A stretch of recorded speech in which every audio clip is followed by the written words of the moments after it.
Xin chào tất cả các bạn, như các bạn đã biết phần mềm AutoCAD của hãng Autodesk là một phần mềm mà bất kỳ kỹ sư xây dựng nào cũng phải biết sử dụng, đặc biệt là các kỹ sư thiết kế. Tuy nhiên bản thân phần mềm AutoCAD mặc định chỉ cung cấp cho chúng ta các lệnh vẽ các đối tượng cơ bản, việc chỉ sử dụng các chức năng được cung cấp sẵn cho hiệu quả công việc không cao. Với mục tiêu tăng tốc việc sử dụng phần mềm AutoCAD, tôi lập ra kênh này để hướng dẫn sử dụng và cung cấp cho các bạn miễn phí các tool mà tôi thấy hay và hữu ích. Đây là video đầu tiên trong mục AutoCAD ứng dụng, hy vọng các bạn sẽ ủng hộ kênh để giúp kênh ngày càng phát triển, xin chân thành cảm ơn. Rồi, việc in ấn là công việc cuối cùng của một quá trình nhưng tốn rất nhiều thời gian, bằng việc sử dụng tool mà tôi gửi cho các bạn sau đây sẽ giải quyết được vấn đề nan giải này. Tool in hàng loạt bản vẽ AutoCAD.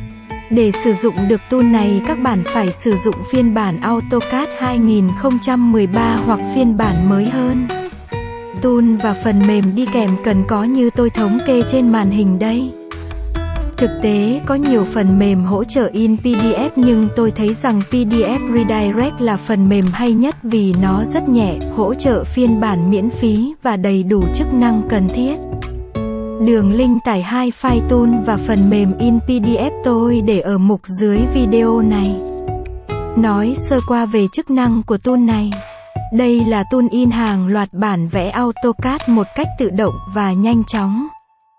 Nó sẽ tự động tìm kiếm các đối tượng là block hoặc hình chữ nhật để in theo. Môi trường hỗ trợ in cả model và layout.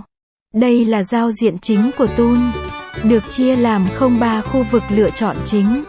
Khu vực đầu tiên là để thiết lập máy in, sau khi các bạn cài phần mềm in PDF tôi nói ở trên thì trên máy tính của các bạn sẽ có máy in như hình. Chọn khổ giấy và chọn nét in. Về phương pháp in có hai cách là in theo block hoặc in theo hình chữ nhật. Tùy thuộc vào nhu cầu và cách sắp xếp bản vẽ trong file của bạn, tool có thể sắp xếp các bản in theo thứ tự. Gồm 3 loại là in từ trái qua phải, in từ trên xuống dưới hoặc in bất kỳ. Rồi, chúng ta vào thực hành nào. Để load tool vào AutoCAD, chúng ta sử dụng lệnh net load và chọn file .dll mà tôi cung cấp cho các bạn.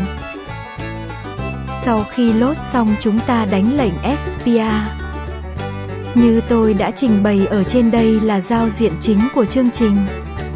Đầu tiên chúng ta chọn máy in, các bạn chọn cho tôi máy in này PDF Redirect. Chọn khổ giấy, ở đây tôi in khổ giấy A3. Chọn kiểu nét in, tôi chọn monochrome.ctb. Tiếp đến chọn phương pháp in. Đầu tiên tôi sẽ hướng dẫn cho các bạn in theo block. Các bạn ấn nút Select, chọn block trong bản vẽ là khung tên để lấy tên block. Chọn vùng in. Tùy thuộc vào nhu cầu và sự sắp xếp các bản vẽ trong file của các bạn sẽ chọn cách sắp xếp theo 3 cách dưới đây. Chọn in theo thứ tự bất kỳ. Từ trái qua phải, từ trên xuống dưới. Như ở đây tôi chọn in từ trên xuống dưới. Rồi, chúng ta ấn lệnh in tại mục này. Chọn các block cần in. Các block này không nhất thiết phải cùng tỷ lệ và điểm gốc của block bất kỳ. Thế là hoàn thành tất cả các thao tác cần thiết, ấn Enter và đợi tool in xong sẽ chạy sang phần mềm in PDF như này. Chúng ta kiểm tra số thứ tự xem đã đúng chưa. Ok, thứ tự bản vẽ được sắp xếp hoàn hảo. Bản vẽ 0, bản vẽ 1, bản vẽ 2, bản vẽ 3. Chúng ta lưu lại file. Ok. Rồi, chúng ta tiếp tục đến với các chức năng khác của tool. Giờ chúng ta chuyển sang môi trường layout. Chọn mục in theo hình chữ nhật ở đây, rồi nhấn Select. Việc chọn hình chữ nhật chỉ để lấy tên layer. Do đó các hình chữ nhật trong bản vẽ phải ở một layer duy nhất và layer này chỉ dùng để vẽ hình chữ nhật. Chọn vùng in. Chúng ta chọn kiểu chọn từng bản vẽ bất kỳ. Chọn Print để in. Chọn các khung hình chữ nhật theo thứ tự in mong muốn. Chọn bản vẽ số 1, bản vẽ số 2, bản vẽ số 3, bản vẽ số 4. Ấn Enter để tool thực hiện quá trình in.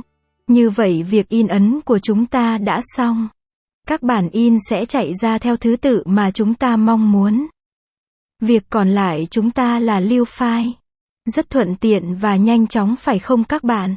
Chỉ một tool nhỏ nhưng đã giúp chúng ta tiết kiệm rất nhiều thời gian cho việc in ấn. Trên đây tôi đã trình bày các chức năng của tool, hy vọng sẽ hữu ích với các bạn. Chúc các bạn thành công. Nếu có thắc mắc hoặc yêu cầu gì các bạn vui lòng comment ở dưới video. Nhớ ấn nút share, subscribe để có thông báo xem các video tiếp theo của tôi. Xin chào và hẹn gặp lại.